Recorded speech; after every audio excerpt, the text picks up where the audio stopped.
Hi, my name's Sloan. I'm 35. And last week, while sitting at my mom's dinner table, she laughed at me in front of everyone. No wonder you're still single. What she didn't know was that I'm already married, and I kept it a secret for a reason. This is my story. Tell me in the comments where you're watching from, and don't forget to subscribe for more true stories about family drama, quiet revenge, and emotional courage. I can still hear it. Her laugh. That sharp, cutting laugh that didn't just sting, it sliced me open like it had 1,000 times before. We were all gathered around my mom's dining table, plates filled with roasted chicken, mashed potatoes, and green beans. It should have been a warm, comforting scene, but with my mom, comfort never lasted long. She leaned back in her chair, fork still in hand, and said it loud enough for everyone to hear. No wonder you're still single at 35, Sloan. The room went quiet for a second. I caught my younger brother smirking, trying to hide it by taking a sip of his soda. My aunt glanced down at her plate, pretending she didn't hear. Nobody ever spoke up when Mom made her little jabs. They just let it slide because, well, that's how it had always been. I forced a smile, the kind of smile that hides everything. My hand slid under the table, brushing against the smooth surface of the ring I wasn't supposed to be wearing tonight. I had almost left it at home, but something in me wanted to feel it there, like armor, like proof that Mom's words weren't true. Because I wasn't single. I hadn't been for almost 6 months, but Mom didn't know. Nobody did. And in that moment, I realized exactly why I had kept it from her. A lifetime of little cuts. That wasn't the first insult. It was just the latest in a long line of digs that chipped away at me year after year. I grew up in a house where love came with conditions. Mom never hit me, never screamed at me, but her words could bruise deeper than anything physical. When I was a teenager and didn't get asked to prom, she laughed and said, "Maybe if you lost a little weight, boys would notice you." When I got my first job at a bookstore instead of something fancy like my cousin's internship, she shrugged and told relatives, "Well, Sloane's not really ambitious." Even when I bought my own place at 30, she turned it into a jab. A condo's fine, I guess, until you meet someone and move into a real house. Every milestone was minimized. Every step forward was met with a reminder of what I didn't have. Dinner table theater. That night, the table was set like it always was, Mom's pride shining through in her good china and folded napkins. She loved putting on a show for family dinners. But it wasn't really about bringing people together. It was about showing off her control. She sat at the head of the table, carving out chicken like she was conducting a performance. My brother Kyle sat on her right, his girlfriend next to him. Across from them was Aunt Marlene, Mom's younger sister, who lived nearby. And me, the single daughter, stuck on the left, where Mom could aim her spotlight whenever she wanted. The laughter came after a harmless comment. Marlene had been talking about her coworker's wedding, how the woman found love again in her 40s. She said it with hope, with warmth, like love had no age limit. Mom rolled her eyes, and then she turned to me. "See, Marlene, that's sweet and all, but look at Sloan. No wonder she's still single at 35. The words dropped like a bomb. My fork froze halfway to my mouth. My chest burned, but I kept chewing slowly, pretending like it didn't matter. Inside, I was screaming. The ring beneath the table. My hand squeezed the wedding band under the table. The metal pressed into my palm until it almost hurt. But the sting grounded me. It reminded me I wasn't what she said I was. I had someone who saw me, who didn't measure my worth by whether I fit into some picture-perfect mold. His name was Daniel. We'd met 2 years earlier at a hardware store, of all places. I was hunting down paint samples, and he was trying to figure out the difference between 2 kinds of sandpaper. We started talking, and it felt easy, natural, like breathing. He was gentle, funny, and patient in ways I didn't know people could be. With him, I wasn't the awkward girl who never measured up. I was just me, but Mom never met him. She didn't even know he existed. And that wasn't his fault. It was mine. I kept him hidden because deep down, I knew how she'd react. She'd find something wrong with him, with us, with the way we lived. She always did. Everyone else stayed quiet. The worst part of that night wasn't even the insult. It was the silence that followed. Kyle grinned like it was entertainment. He had always been Mom's golden child. The one who played sports in high school, landed a steady job, and brought home a girlfriend who looked like she stepped out of a magazine. Marlene cleared her throat and tried to change the subject. So, Sloan, how's work been? It was her polite way of pulling attention off me, but it only made it more awkward. Work's fine, I said, pushing potatoes around my plate. My voice came out flat, like I was on autopilot. Mom smirked and added, well, maybe your boss will set you up with someone. Don't they say office romances are a thing? Another jab, another laugh, and still nobody said a word to stop her. Memory flash. In that silence, I drifted back to another night years ago. Thanksgiving, maybe 10 years earlier. I had been sitting in almost the same spot when Mom teased me for not bringing anyone home for the holiday. Even your cousin Beth brought a boyfriend, and she's a mess. Mom had said, laughing as she poured herself more wine. I had laughed along, pretending it didn't hurt. But I had gone home that night, locked myself in the bathroom, and cried until my face turned blotchy. It was always like that. Her words felt small to everyone else, but to me, they built walls brick by brick until I learned to hide behind them, holding it in. That night at the table, I wanted to scream. I wanted to slam my hand down, show her the ring, and tell her everything. But I didn't. Instead, I swallowed it, just like always. The only difference was this time, I wasn't swallowing emptiness. I was swallowing truth. And that was when it hit me. I hadn't just kept my wedding a secret because I didn't want drama. I kept it secret because deep down, I didn't trust my own mother with my happiness. That realization hurt more than her words. The smile that lied. I smiled. I nodded. I played along like it was just another harmless joke. But my chest ached. My stomach twisted. And as I cleared the table later that night, carrying plates to the sink while Mom chatted happily about some TV show, I thought, she doesn't even see me. She never has. That night, as I drove home, the headlights of passing cars blurred through my tears. My hand stayed on the wheel, but my other hand never left the ring.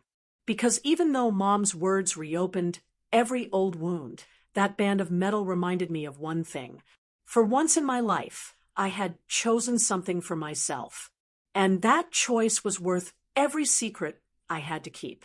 The drive home that night was long and silent, the kind of silence that presses against your chest until you can barely breathe.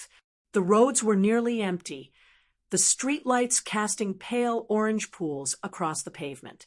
My hand stayed on the steering wheel, but the other never left the band around my finger.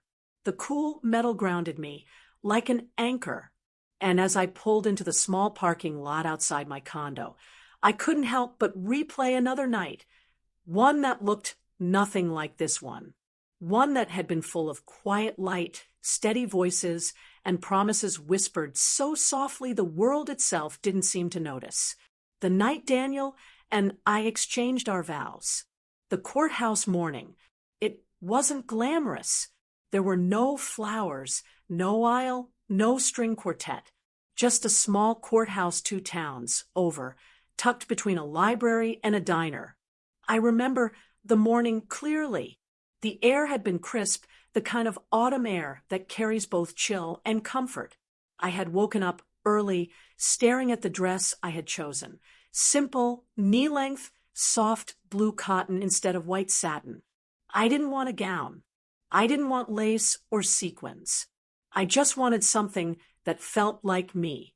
Daniel had knocked on my door right on time, wearing a gray suit that wasn't new but was neatly pressed.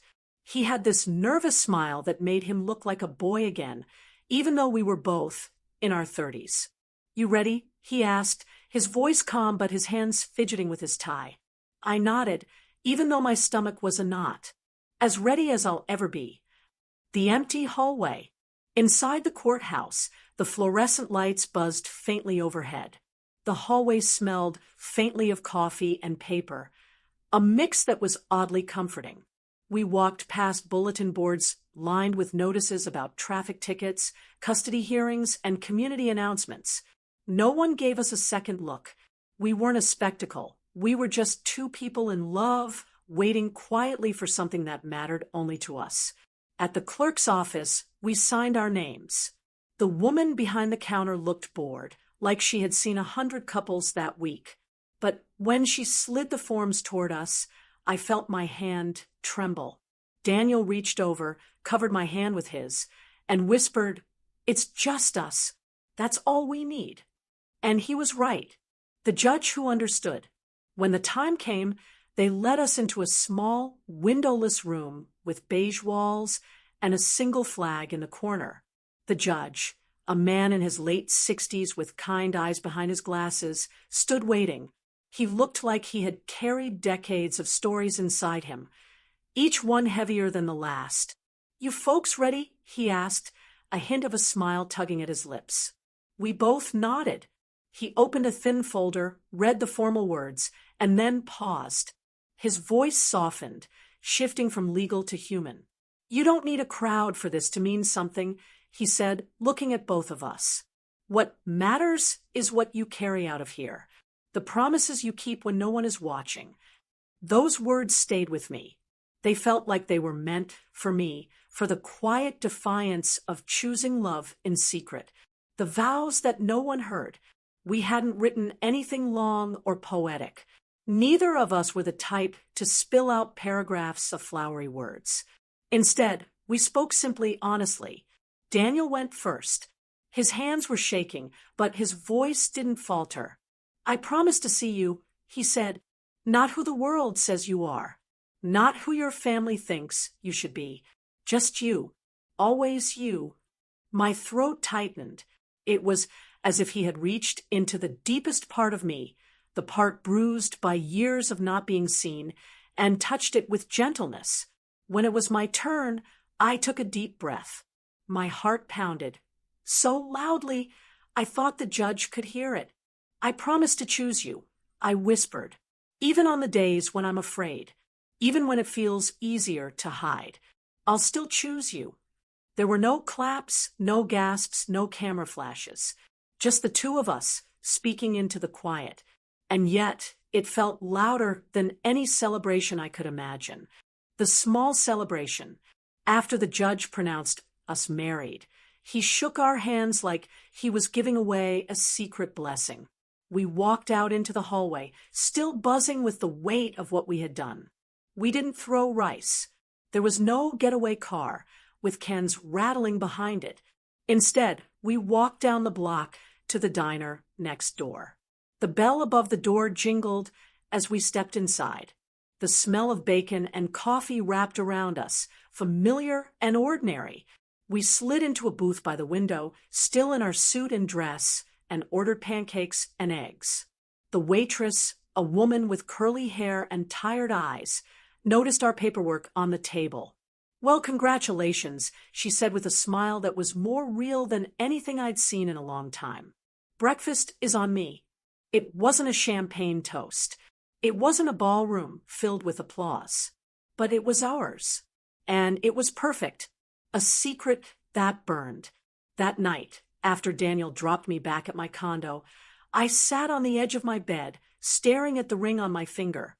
My chest ached, not from regret, but from the weight of what I had chosen. Because I hadn't told anyone, not my mom, not my brother, not even Marlene, who had always been the closest thing I had to an ally in the family. I told myself it was just easier this way, that it was about avoiding drama, about keeping things simple. But deep down, I knew the truth. I didn't trust them with my happiness. If Mom had been there, she would have criticized the dress, the courthouse, the fact that there was no real wedding.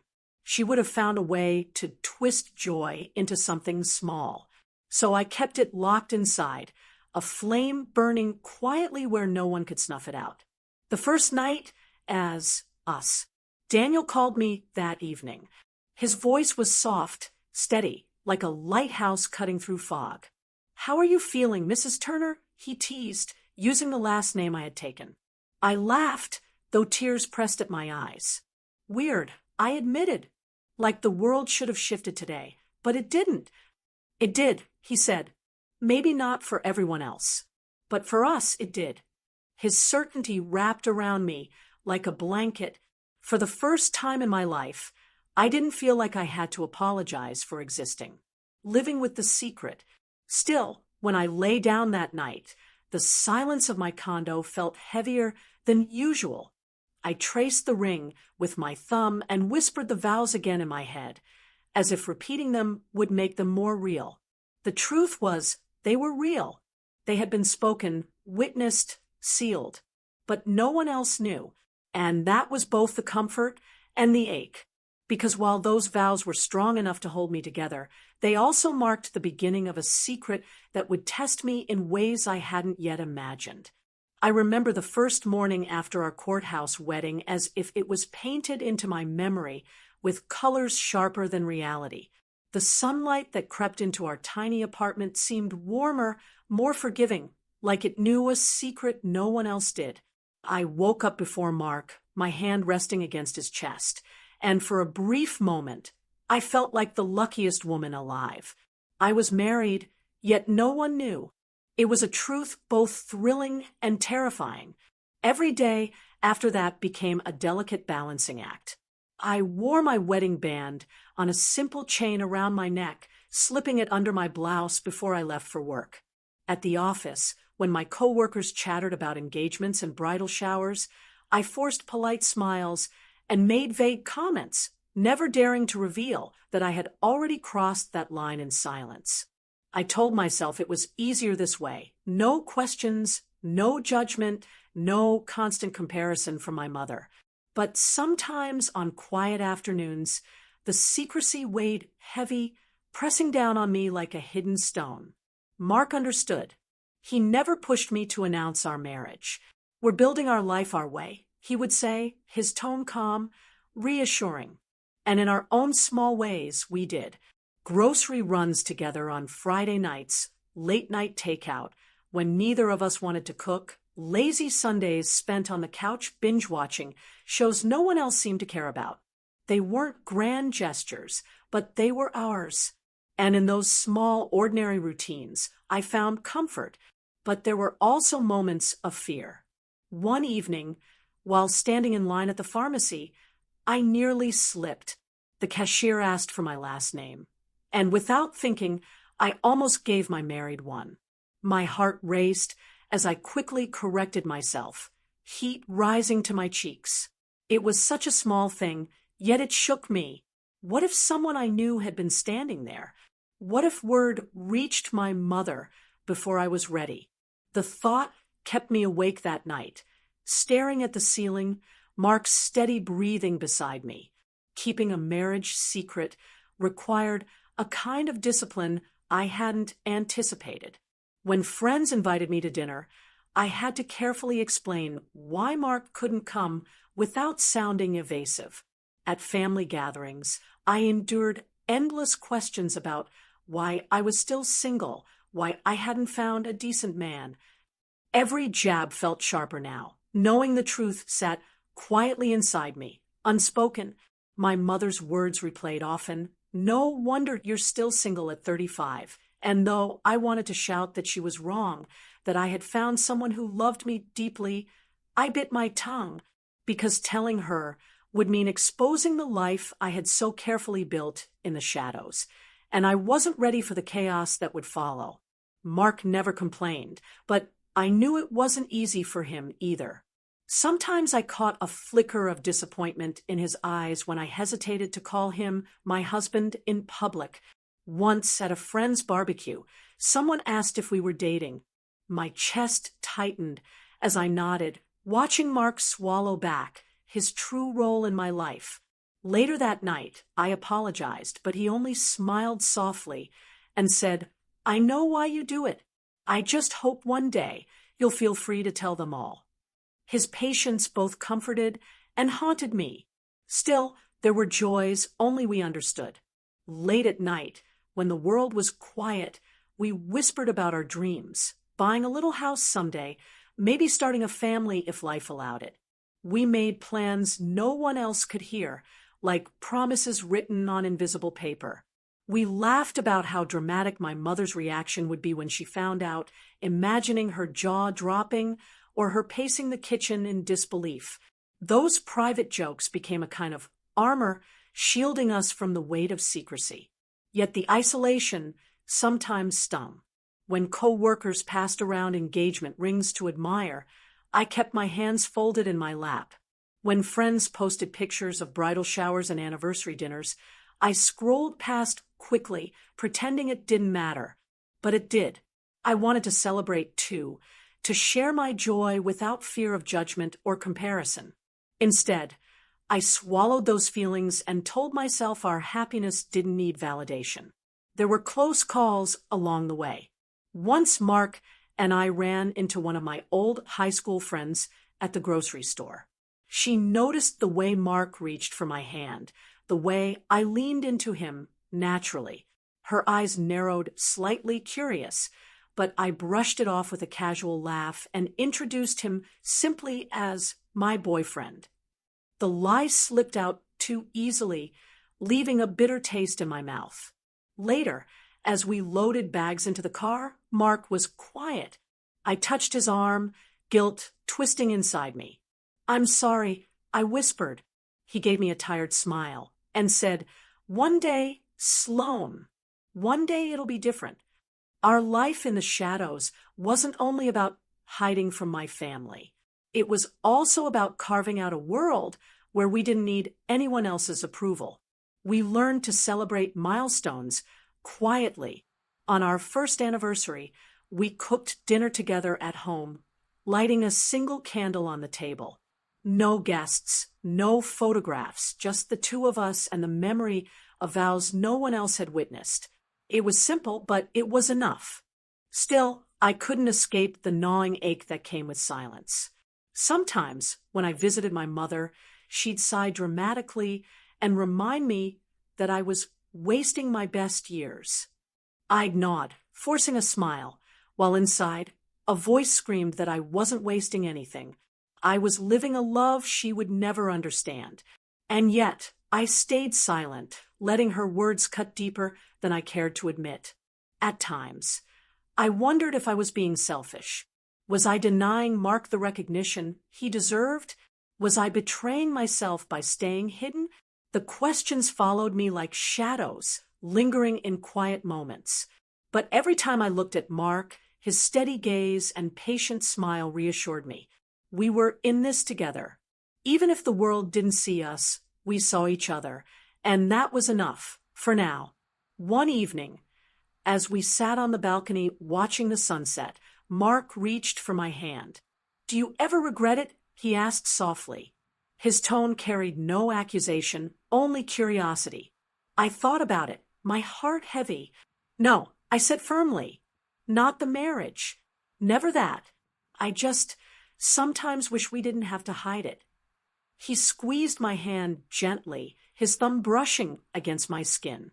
"One day," he repeated, his voice steady, filled with a quiet kind of hope. And so we continued. A life built quietly in the shadows, stitched together with whispered promises, hidden rings, and stolen moments of joy. It wasn't perfect, and it wasn't always easy, but it was ours. And in the silence of our secret, I found a strength I never knew I had. The strength to love fiercely, even when the world couldn't see it. The night had been quiet, the kind of ordinary evening where nothing feels particularly memorable until it suddenly becomes unforgettable. Mark and I had just finished dinner, simple spaghetti and garlic bread, and I was rinsing the dishes when my phone buzzed. It was my sister, Erin, asking if I wanted to stop by Mom's place the next day. I almost ignored it, but something in her message, short, clipped, almost impatient, made me hesitate. Mark noticed the way I froze at the sink. "You okay?" he asked, leaning against the counter with that steady gaze of his. "Yeah," I muttered, wiping my hands on a dish towel. "Just Erin. She wants me to come by tomorrow." He tilted his head, studying me. "Do you want to?" I didn't answer right away. The thought of another afternoon listening to my mother's sharp observations about my sad single life made my stomach knot. But then again, avoiding her forever wasn't an option. "I'll go," I finally said. It's easier than listening to her complain about me not visiting. Mark didn't push, but the concern lingered in his eyes. The next day, I walked into my mother's house carrying a store-bought pie, a small peace offering. Erin was already there, sitting at the kitchen table with a cup of coffee. Mom barely glanced at me before launching into one of her usual lectures about how life passes you by when you're alone. Her words cut the same way they always did, but this time I wasn't just swallowing them. I was chewing on the bitter irony. I tried to let it slide, answering with short nods and polite smiles, but then she laughed, a sharp, almost mocking laugh, and said, "No wonder you're still single at 35. You don't even try anymore." The pie knife in my hand trembled. I stared at her, my chest tightening, the words bursting inside me like steam against a sealed lid. And before I could stop myself, it happened. "I'm not single, Mom." The room went still. Erin's coffee cup froze halfway to her mouth. My mother blinked, her lips parting as though she hadn't heard me correctly. "What did you just say?" she asked, her tone flat, controlled. I swallowed hard, heat flooding my face. The rational part of me screamed to backpedal, to laugh it off as a slip of the tongue. But something in me had snapped. The silence of the last year, the hiding, the endless jabs, it all came crashing down. "I'm married," I said firmly. "I've been married for almost a year now." Erin gasped. My mother set her fork down with a deliberate slowness that made my pulse pound in my ears. For a long moment, no one spoke. Then, in the sharpest whisper I'd ever heard, Mom said, "You mean to tell me you got married without us?" Her voice wasn't just shocked. It was laced with something else. Betrayal. The tension in the room tightened around me like a rope. I wanted to explain, to soften it, but the words tangled on my tongue. Erin was the first to break the silence. "Wait, you're serious? Married? To who? When?" Her eyes darted between me and Mom, like she was trying to piece together a puzzle she'd been handed too late. I sat down slowly, the chair creaking under me. "His name is Mark. We got married at the courthouse. No big ceremony, no guests, just us." My mother's face went pale, then red, then pale again. She looked like she was trying to decide between yelling and crying, and for once she did neither. Instead, she folded her arms and said, "Unbelievable." Erin let out a sharp laugh, not of humor, but disbelief. "You've been keeping a husband's secret all this time? I mean, how does that even happen, Sloan?"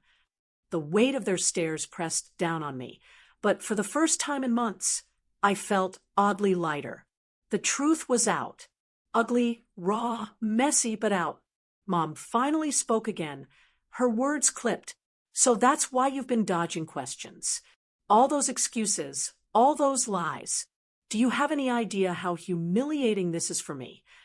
The anger in her voice stung, but it also lit something inside me. "Humiliating for you?" I snapped before I could stop myself. "Do you even realize how cruel you've been? Every time I saw you, it was the same thing, criticisms, jokes about me being alone. You made me feel small, like I was a failure. And I was married, Mom. I was happy. But I couldn't tell you because I knew you'd find a way to ruin it. Erin's eyes widened at my outburst, but Mom didn't flinch. Her silence was heavier than any words she could have thrown at me. The air in the kitchen felt thick, unbreathable. I pushed my chair back, the legs scraping against the tile. I didn't come here to fight. I said quietly, but I'm done hiding who I am, who I love. Without waiting for a response, I stood and grabbed my bag. Erin called after me, her voice a mix of confusion and concern, but I couldn't stay. My hands shook as I walked out the door, the cool air hitting me like a slap. By the time I got home, Mark was waiting on the couch. He looked up as I entered, his expression shifting instantly when he saw my face. "What happened?" he asked, setting aside the book he hadn't really been reading. I sank down beside him, burying my face in my hands. I told them. I whispered. It just slipped out. For a moment, there was silence. Then Mark's hand rested gently on my back. And it was awful, I admitted. Mom acted like I'd betrayed her. Erin looked at me, like I'd grown two heads. It was everything I was afraid of. Mark didn't say anything right away. Instead, he pulled me close, letting me cry against his shoulder. When he finally spoke, his voice was steady. "But you told them. That's something. You've been carrying this secret like a weight on your chest. At least now it's out in the open." I wanted to believe him, but doubt gnawed at me. What if things never went back to normal? What if my family never forgave me? But beneath all that fear was a strange, undeniable sense of relief. For the first time in a long while, I wasn't pretending. Later that night, as I lay in bed staring at the ceiling, Mark's words replayed in my mind. He was right. The truth had slipped out, messy and unplanned. But maybe it was exactly what needed to happen. Because secrets, no matter how carefully kept, have a way of breaking free. And mine had finally done just that. The silence after that night lingered like an echo that refused to fade. For the first time in years, she wasn't waiting for anyone's reaction, wasn't rehearsing words in her head just to be accepted. It was as though the air itself had shifted, carrying a strange weight of possibility. Freedom wasn't loud or dramatic. It was quiet, almost fragile, yet stronger than any approval she had ever chased. When she woke the next morning, the world looked the same. Streets still noisy, phones buzzing with endless notifications, voices calling for attention. But inside her, something had broken free. She looked at the familiar routine stretched before her, the polite smiles, the measured steps, the endless need to prove she was enough. And for once, she didn't care to fit into it. She brewed her coffee, let it sit a little too long, and instead of rushing, she stood by the window, watching sunlight crawl across the floor. It was a small rebellion, but it tasted sweeter than any compliment. Her phone vibrated again. Another message. Another "Are you coming?" from the group that had always set the rules. She stared at it, fingers hovering, the old habit tugging her to reply with an eager, "Yes, of course." But something inside her hesitated. Instead, she typed just 2 words, "Not today." She pressed send and felt an odd mixture of fear and relief. The hours that followed were heavier than expected. Freedom wasn't simple. It carried its own storm. By afternoon, her phone had filled with passive-aggressive replies, half-jokes that stung sharper than insults. "You've changed. Too good for us now. Don't forget who was there for you." Each line was a chain trying to drag her back. She read them, let them sit, then placed the phone face down. Approval had always come with a price, and she was finally refusing to pay. But it wasn't easy. The human heart craves belonging, and every laugh that excluded her, every photo uploaded without her in it, whispered that maybe she was making a mistake. She lay back on the couch, staring at the ceiling, and a wave of doubt crashed over her. Was freedom worth loneliness? The quiet pressed down. And for a moment, she almost reached for the phone to apologize. Almost. Instead, she stood up and walked outside. The streets were alive with strangers, voices, faces, stories she had never noticed when she was so focused on one circle's approval. A boy chased after a kite tangled in a tree. A vendor hummed as he arranged fruits in neat, imperfect piles. An old couple walked slowly, their silence more comforting than words. None of them knew her, none of them cared whether she was acceptable, and oddly, that felt liberating. At the park, she found herself sitting on a bench near a woman sketching in a notebook. The woman glanced up, smiled, and returned to her work without expecting anything. No performance required, no approval demanded. It struck her how rare that was. After a while, curiosity nudged her. "What are you drawing?" she asked softly. The woman tilted the notebook, revealing messy yet beautiful sketches of trees, faces, and half-finished ideas. "Nothing perfect," she said with a shrug. "Just what feels right." That phrase lingered with her. Just what feels right. It was such a simple truth, yet one she had abandoned years ago in pursuit of validation. She sat there longer than planned, breathing in the ordinary, the unfiltered, the free. The next days unfolded with unexpected tests. Invitations came and went, some she declined, others she ignored. Each decision sparked new ripples. A cousin called to ask why she wasn't showing up anymore. A colleague hinted that distancing herself would only make her irrelevant.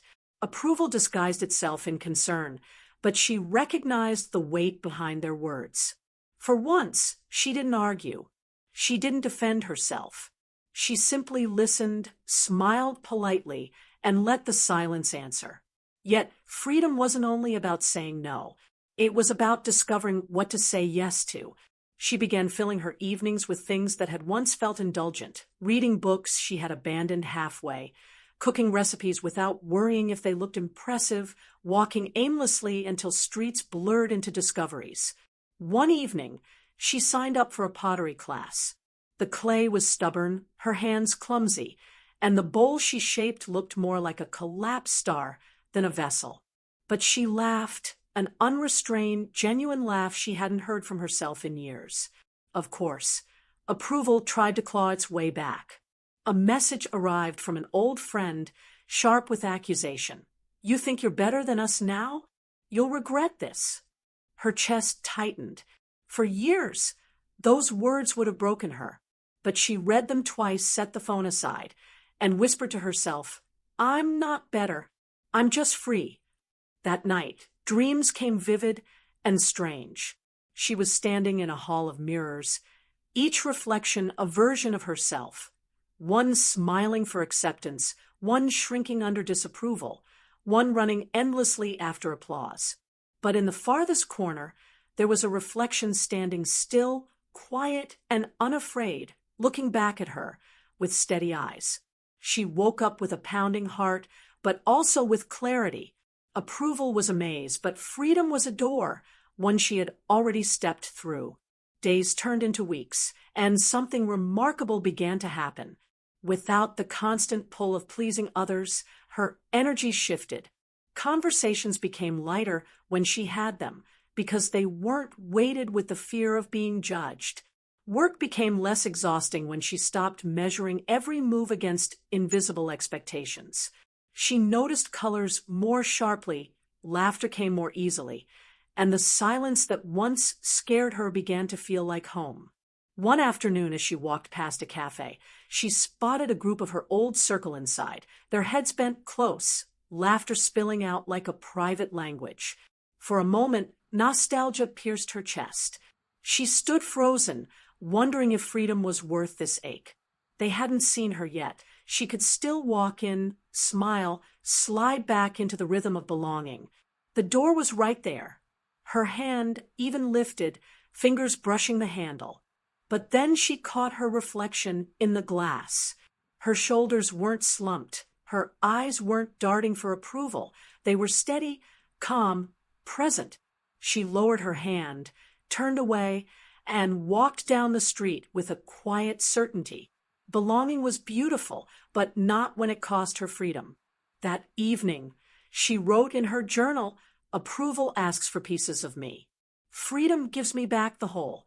And as the city lights flickered alive outside her window, she realized that choosing freedom wasn't a single decision. It was 1,000 small ones, repeated every day, every hour. Some days would be heavy with doubt, others light with joy, but each choice was hers alone. And that, more than anything, was enough. In the end, freedom was not about escaping people, but about returning to herself. She no longer lived for nods of approval or borrowed validation. Instead, she breathed in her own choices, trusted her own voice, and carried a calm certainty that no judgment could take away.